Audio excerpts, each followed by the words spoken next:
안녕하세요, 해니크입니다. 올해로 한 10년이 된 것 같아요. 10년째 바뀌지 않는 저의 카톡 프로필 메시지가 있는데요. 아마 제 10년지기 이상의 친구들은 알고 있을 거예요. 친구들이 뭐 인생 2회차냐 라고 하면서 놀리기도 했던 그 메시지는 바로 밀도 있는 삶이라는 메시지입니다.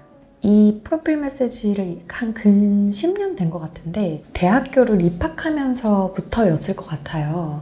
여러 가지 상황들 속에서 정말 누구에게나 공평한 것 하나를 꼽자면 저는 시간을 꼽을 것 같아요. 정말 공평한 것은 시간이다 라는 생각이 어느 순간 들어서 제 좌우명이 밀도 있는 삶이라고 생각이 되어진 것 같아요. 물론 일을 하는 삶, 많이 밀도 있는 건 아니겠죠. 만약에 나의 가치관이 휴식과 쉼이다 라고 하면 그 휴식과 쉼도 아주 밀도 있게 보내자 라는 것입니다. 저희 아버지가 항상 이런 말을 하셨어요. 소주를 한잔 하실 때마다 하시는 말씀인데 인간은 자전거와 같다. 저희 아버지가 자전거를 좋아하시거든요. 매일 2시간씩 타시는데 인간은 굴러가는 자전거와 같다 라고 하시면서 막 뽑은 쇠빙의 자전거는 기름칠이 아주 윤기나게 되어 있고 기어도 엄청 부드럽게 바뀌면서 힘있게 쭉쭉 나간다는 겁니다. 그게 우리 젊은 날을 의미를 하겠죠? 저희 아버지의 나이대가 되면 기름칠을 아무리 해도 금방 마르고 끼익끼익 소리도 나고 이 바람도 아무리 채워도 금방 빠지기도 한다는 겁니다. 인간은 굴러가는 자전거와 같기 때문에 내가 힘차게 자전거를 굴릴 수 있을 때, 기어가 부드럽게 바뀔 수 있을 때 가능한 이 레이스에서 조금 더 힘차게 달려보는 것이 좀 이상적인 삶이라고 아버지는 생각한다고 말을 하더라고요. 너무 와닿았습니다. 내가 지금은 기름칠이 아주 잘 되어 있는 기어가 부드럽게 바뀌는 자전거지만 점차 아무리 기름칠을 해도 금방 마르고 금방 바람이 빠지는 이런 자전거가 되겠죠. 이 세상의 순리대로 늙고 또 죽는 유한함을 가졌다라는 것을 받아들이는 것이죠.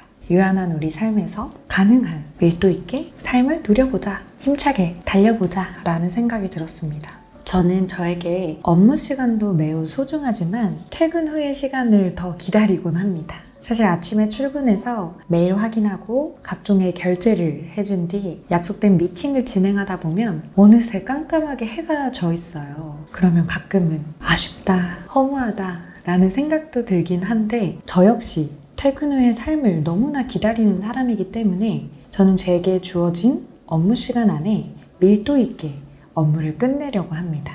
제가 어느 책에서 읽었는데요. 일상 속에 너무나 일반적이고 작은 루틴들이 쌓이면 인간에게 엄청난 큰 안정감을 준다고 합니다. 저는 하루를 마무리하기 전에 꼭 마시는 차가 하나 있어요. 마테차라고요. 8시간에 아주 밀도 있는 근무를 하고 퇴근해서 마시는 야식을 혹은 저녁을 먹고 그리고 미뤄뒀던 컨텐츠 한 편을 보고 강아지랑 발가락 장난을 치는 것, 잠들기 전에 따뜻한 마테차를 마시고 자는 것, 이런 것들이 저에게 엄청난 큰 안정감을 가져다 줍니다. 사실 저는 일과 삶이 거의 분리되어 있지 않아요. 회식을 하다가도 중요한 업무가 있으면 다시 사무실에 돌아와서 메일을 보내기도 하고 주말에 번뜩 생각난 아이디어가 있으면 아이패드를 켜서 아이디어를 적어내려 갑니다. 그리고 제 눈에 보이는 엄청 좋은 인재가 있으면 나서서 그 친구의 장점을 얘기해주고 또 그 친구에게 도움이 될 만한 것들을 마구마구 인사이트를 쏟아부어 줍니다. 이것들이 저에게 일이라고 생각이 되지 않고 곧 제 삶이라고 생각이 들어서인 것 같아요. 제 삶이 곧 제가 하는 일인 거죠. 실제로 일이라는 것을 거의 하루 반나절을 하잖아요. 제 인생의 반이라는 시간을 내 삶이 아니야 라고 치부를 해버리면 반쪽 인생이 아닐까요? 실제로 워렌 버핏이 이런 말을 했습니다. 일과 삶을 분리하기 시작하면 불행해진다고요. 2017년 창업하고 나서 약 7년 정도를 10시 출근, 10시 퇴근, 12시간 동안 일을 하곤 했어요. 너무 제 삶 전부였죠. 결과적으로 제게 밀도 있는 삶은 제 가치관이나 제가 운영하는 회사에도 큰 성장을 안겨줬습니다.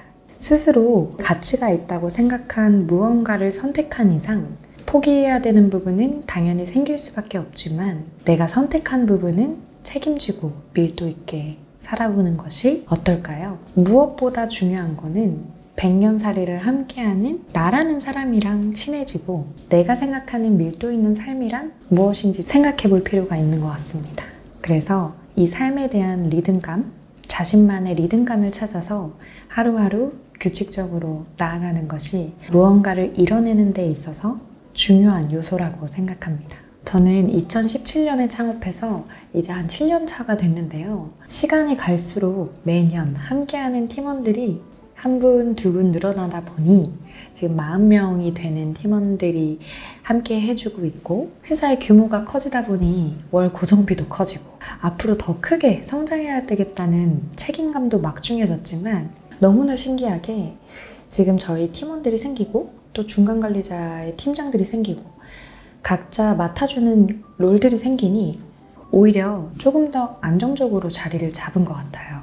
제가 모두 담당해야만 했던 업무를 이제는 체계적으로 나눠서 담당해주시는 든든한 팀원분들이 계시기 때문인 것도 같습니다. 그래서 항상 감사함을 느끼고 있어요. 사실 제가 이루고자 하는, 이룰 것인 비즈니스 목표도 있지만 팀원분들에 대한 어떠한 책임감이 저를 지금까지 멈추지 않게 해준 원동력이 되지 않았나 싶습니다. 여러분들도 자신만의 리듬대로 원하는 목표를 하나씩 이뤄나가길 응원할게요. 오늘도 끝까지 해주신 분들 계실까요? 너무 감사합니다. 우리는 다음에 더 재미난 컨텐츠로 또 만나요.